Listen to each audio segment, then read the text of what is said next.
and let us all do we can to build a better future. Niko House apparently caught AOC's burner account. Now, again, it could be anyone. We all actually open up a poll in regards to what people thought of it, if it truly was AOC's burner account. And I want to show it to all of you, so that way all of you are made aware of, how you guys and gals are voting. So here we go. I just want to show, before I pull up these tweets and articles about AOC and, well, her embarrassing downfall. So I asked a question. Okay, Niko House catches AOC with a burner account. What do you think? Of 263 votes, all high-profile people have a burner account. This comes as no surprise, 43%. I don't know. This could be anything, 10%. I don't care, 21%. Which, of course, then I added my own two commentaries, Deep Dish Pizza, and what is social media? I was playing my Nintendo 64 and blacked out. I like that Deep Dish Pizza got 17%, and what is social media? Got 9%. So, I don't know. At least when it comes down to 263 votes, 43% of the voters believe that this probably could be a burner account, and it comes as no surprise because, yes, politicians, people in positions of power can and will have different burner accounts. I mean, it's been done before.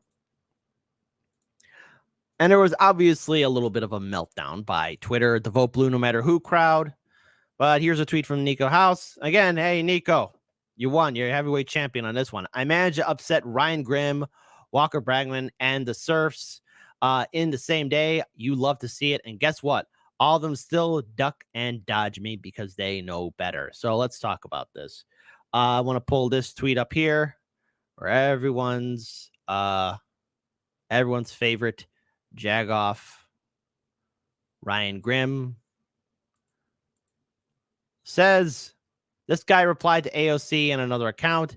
The other account then replied to him. Guy made an absurd leap to say that the other account was actually an AOC burner, which makes no sense. But so far, Senator Marsha Blackburn, Marjorie Taylor Greene, and Matt Walsh have all jumped on it. Ryan Grimm, who said now that the Intercept is independent. Ha! Of course. He goes on to say, do you not know how Twitter works when you reply? It also goes to the person who retweeted unless you manually remove them. It can cause confusion, but it shouldn't be that hard to sort out. Right. The account responded with I because he had responded to that account, and the person clearly thought they were being attacked, then realized the mistake and deleted. But what I have to say, Ryan, is real quick. Okay, that account deleted thousands upon thousands of their tweets and even deleted their account. Let's open it up to the class. Why would a person delete their account in this situation? Because it's probably AOC and she got caught. Probably was. I mean, something doesn't add up. And of course, want to add up here. Well, look who finally unblocked me to chase some clout. Hello, Ryan. Would you care to talk about it? Are you going to hide behind Twitter like you usually do?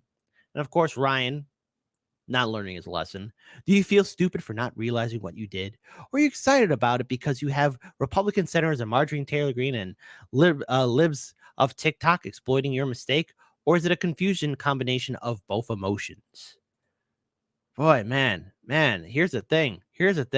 Ryan Grimm, do you love carrying water for politicians like AOC? You love doing that, buddy. Truly you do. And the thing is, let's ask ourselves, who is AOC? I mean, really, when push comes to shove, is she a fighter? Well, when she was asked to bring the ruckus, this was her response. We can't even get a floor vote on Medicare for all. That's garbage. You can do it right now. We need 15 Democrats. Hi, Jimmy. We need the elected officials that you helped get elected to tell Nancy Pelosi that you will not vote for her as speaker unless Medicare for all is put on the House floor for a vote. I think it's a really smart idea. You know, the worst abuse of power, Crystal, is not using the power you have to fight for people. Will they? Time to let AOC know they have no other option, because we're watching and we see through their bullshit excuses. We have to put public pressure on them. I want to see who's going to vote against healthcare in the middle of a pandemic. If you're not going to do it now, you are never going to do it, you phony. All the people who filled up your voicemail, they're going to remember whether you did the right thing here. Which side are they really on? This is where you force progressive House members to reveal who they answer to. Do they answer to their constituents, or do they answer to the party bosses? Listen to AOC's own words. The Democratic Party does not do more unless it is pushed. And so this moment is the great unmasking. Force it to happen. Ask them, are you fighters or are you careerists? Are you activists for the people, or are you posers on Twitter? Everyone's going to try. And it's really, they were all posers. All those 15 congressmen and women who were on the Force the Vote petition, when they were finally told to step up, they didn't. They didn't do anything at all. In fact, they all decided to line behind Mama Bear and give her their votes. And we've been told that force the vote doesn't work. Well, just rewind back the clock just a couple of months ago when the Republicans were doing their own force the vote. Turns out it does work, and you can get concessions from the establishment. Turns out you actually can use your power to get things what you want. But AOC didn't do that. None of them did. But they still tweet out, what does Medicare for all mean for you? What does student debt mean for you? What does X, Y, and Z mean for you? You know, especially after AOC got into office and slowly that mask of hers that she put on was starting to crumble away, it wouldn't come as a surprise that AOC would create maybe a potential burner account or burner accounts just to really see how people really feel about her. Maybe create a fake online persona just so that way she could kind of look in and out about who's really saying what about her. This is the world that we're in right now. And never forget, AOC was saying that, hey, you got to bring the ruckus, folks. You got to be a fighter. Try to tell you that if you're just a little bit nicer, then it'll be fine. No. The whole point of protesting is to make people uncomfortable. You got to make them uncomfortable. She's pretending to be part of a movement when she's really running cover for Nancy Pelosi. Did you think anybody voted for you so you could vote Nancy Pelosi without getting them anything? This is Medicare for all. People's actual lives depend on us doing this. Yeah, exactly. Now it's your chance to actually use your leverage. Will you? Take risks. Or will you be a party fucking climber? Start bringing the ruckus. What do you think? Did she become a party freaking climber or be a fighter? Type 1 for she became a party climber, Kit. She's in line with the neoliberal Democrats. Type 2 for no, Kit. She raised the ruckus and she became a fighter and a winner. On the Democratic Party. Force it to happen. Do not trust any political party to automatically work in your interest. I call on everybody in independent media to join this mission. Force it to happen. Force the Congress to show which side are they really on. No vote for Nancy Pelosi unless Medicare for all is put on the House floor for a vote. The Democratic Party does not do more unless it is pushed. So we need to push them. Man, great job, Matt. He goes by the name Orf. Wonderful job. Hey, that's Fat Tony. I mean, Cenk Uygur in the background. So there you go. There you go. So, with all of this, I do find interesting. I do see in the chat that the account is back. Shout out to Indie Left News for informing me about that.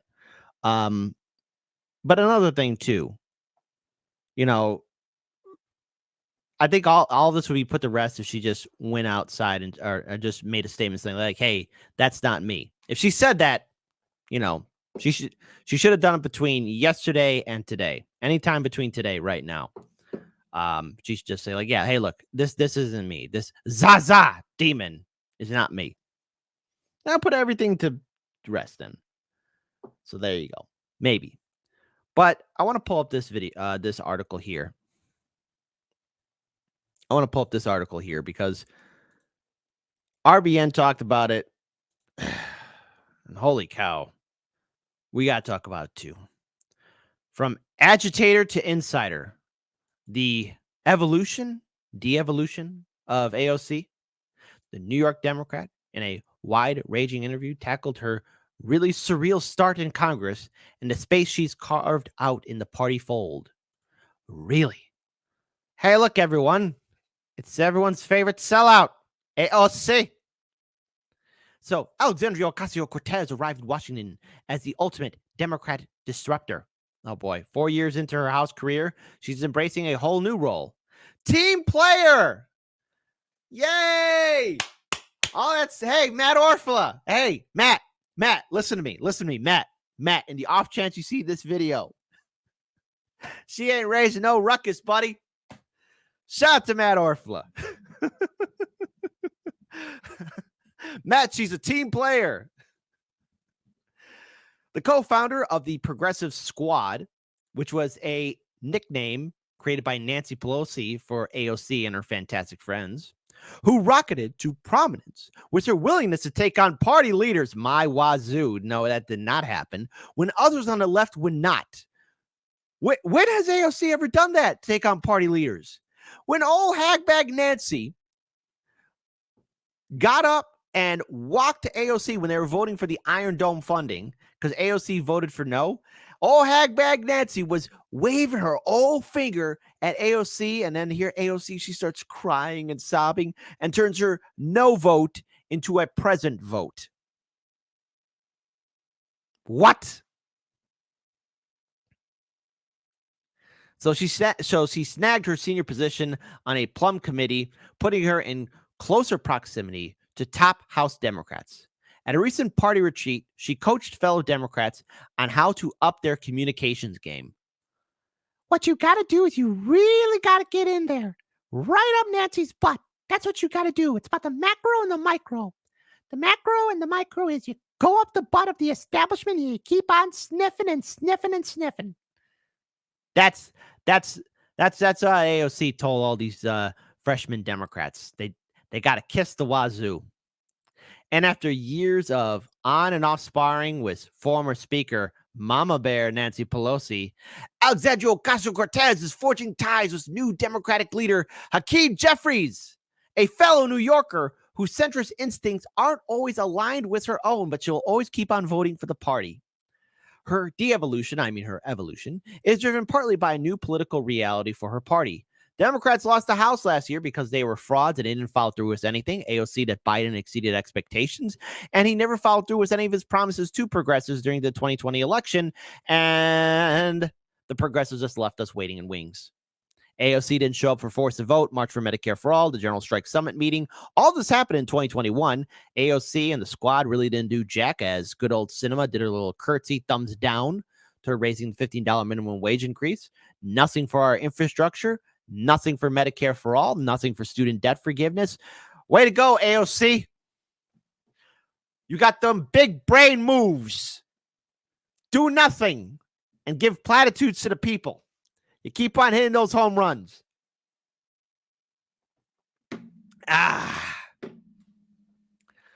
So, Joe Biden's first 2 years in the White House. But Ocasio-Cortez's shift also comes as the 33-year-old lawmaker is mulling her next steps. So there she is, probably expanding. And so then I said, look, I only could be a one-term congresswoman. That's fine. And this picture right here with the arrow. And then I realized I liked living that lavish lifestyle. Plus, you get to be on the cover of magazines, and everyone still thinks I'm a progressive.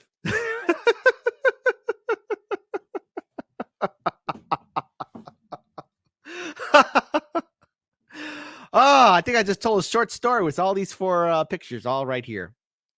In a lengthy interview in her Capitol Hill office, where she heroically stood against the hordes of Donald Trump, Alexandria Ocasio-Cortez wouldn't rule out any number of options, from challenging Senator Kristen Gillibrand next year. Don't ask me that question. Print that.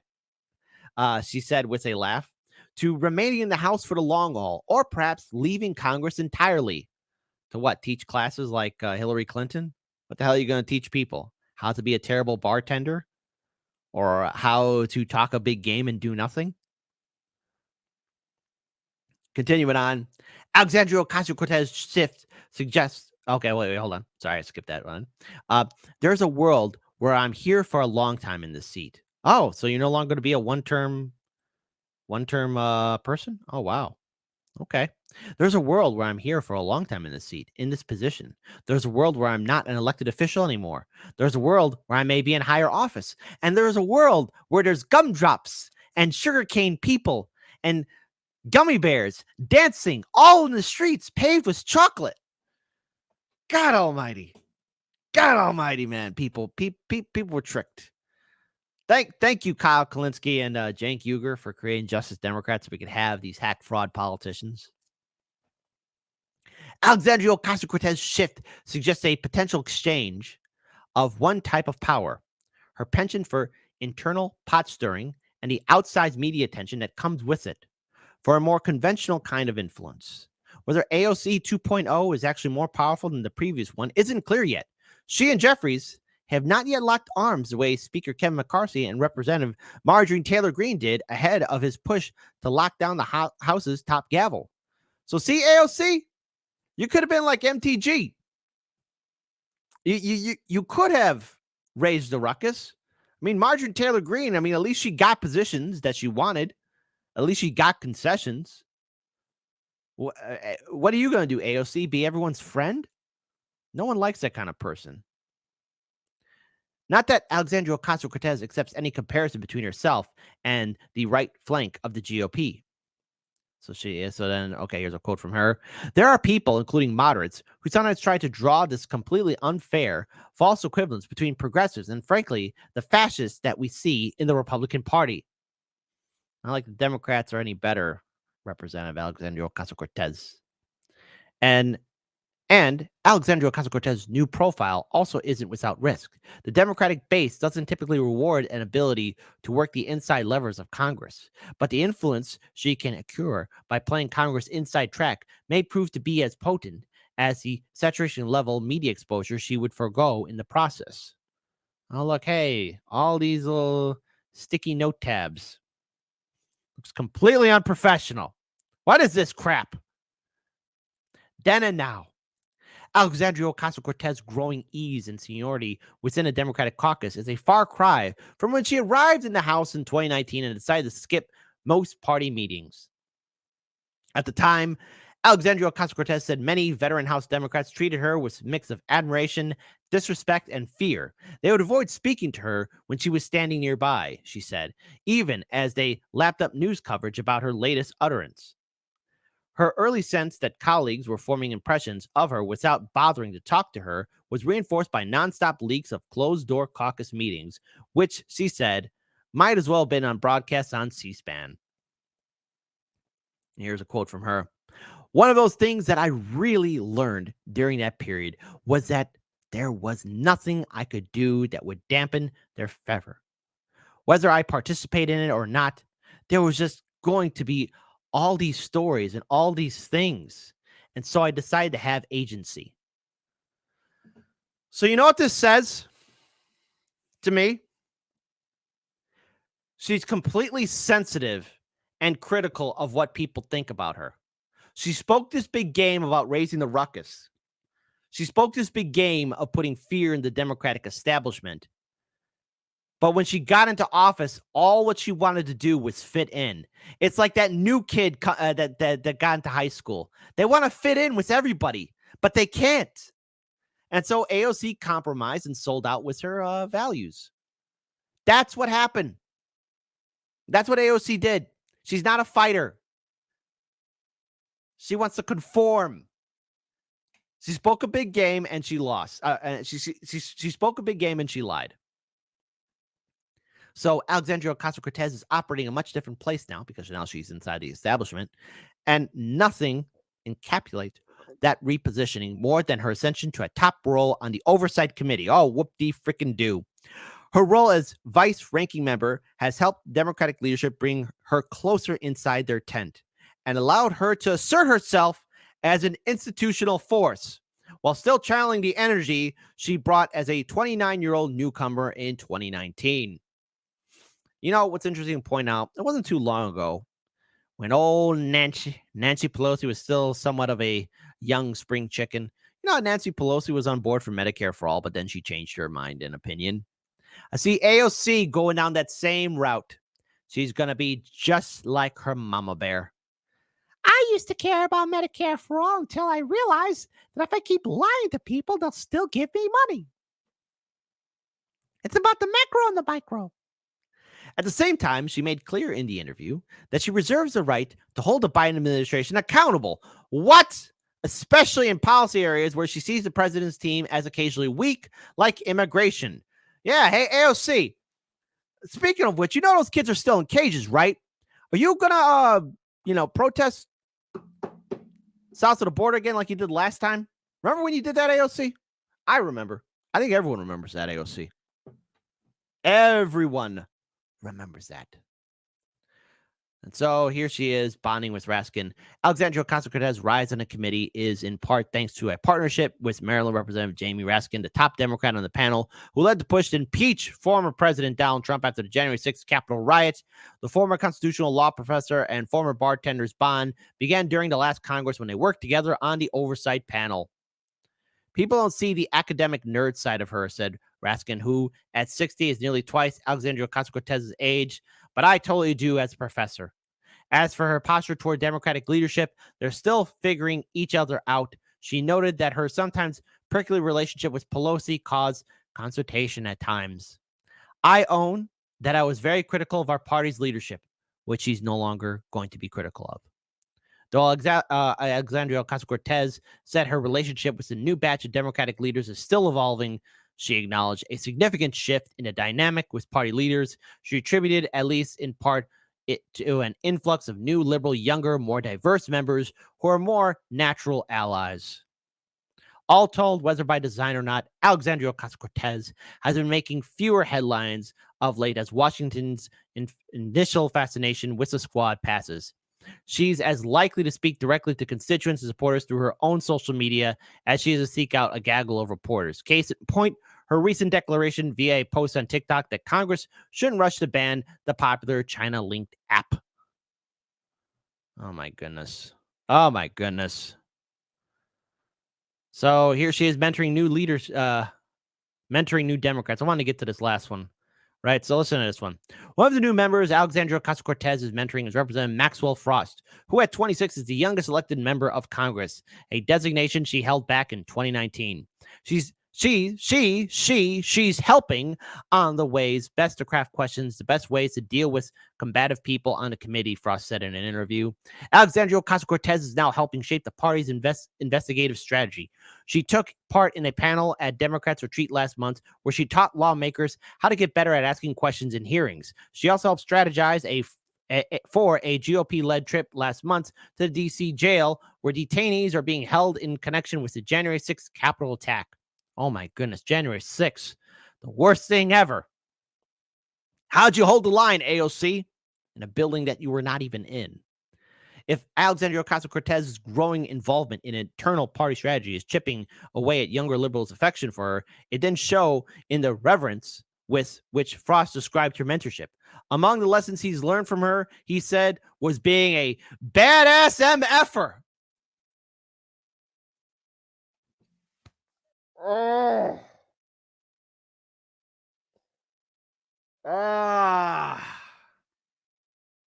Okay.